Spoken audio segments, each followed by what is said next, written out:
Փաստաբանները բողոքում են, որ չեն կարող տեղ հասնել, չեն կարող հասնել այնտեղ, որտեղ որ այն մարդն որ բերմանի է ենթարկել։ Ինչ երթվելատենակալից ես խոսում։ Ինչ ես պատմում։ Որ թվին է եղել, որ երթվելատենակալները չկային, բայց ասենք մենք փաստաբաններ կարողանում ենք մեր պաշտպանյալներին տեսնենք։ Այդ երբ էր եղել։ Կարողանում ենք տեսնել Սերժի օրոք, Քոչարյանի օրոք, ո՞նց եղավ քո օրոք չեք կարողանում տեսնել։ Ո՞նց եղավ, ասենք։ Սա խնդրեմը երթվելատենակալներն են, խսում կասամարտում որ դու գան ինքը նյարդայնանում է։ Ինչեն է, որտեղ այդ համացությունը ինքը չի ընդունել։ Հա, ինքը նյարդայնանում է, ինքը չի ընդունել։ Այ որ ինքը ընդունի, չի նյարդայնանա այդ դուգանքից կիմանա արդարա, ինքն է ընդունել, օքեյ, всё։ Ասես ի՞նչ եք պատմում մարդկանց։ Մի հատ էսօրվա ձեր առածներին նայեք,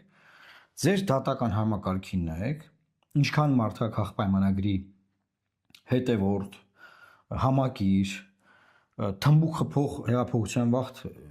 մարդ որ այսօր դատավոր է, հա, դրա մասին խոսած որ մաֆիա է տիրեմ բան։ Երբեք Հայաստանում դատական համակարգը նորմալ չի եղել։ Այլանդակություն է տիրել նախկինում եւ հիմա էլ արդարադատության համակարգը, դատական համակարգը իր այն բանի մաքրության գագաթնակետի վրա կանգնած չի։ Ոչ 8 տարի անցել է իշխանություն եք։ 8 տարվա մեջ ինչ է կարել, ինչ է կտե փոխել։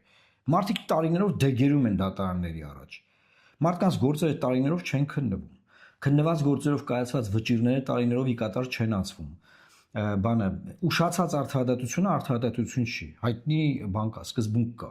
Բանտերում մարդիկ մահանում են, բազմաթիվ դեպքեր ունենք։ Որ ոլորտ էս իրավական ոլորտ էս, պետաիրավական ոլորտում ինչ են անում այդ երթվելատենակալները, այ չափազանց ծայրահեղ կարևոր է երթվելատենակալները։ Այսինքն ինչ ա եղել հիմա։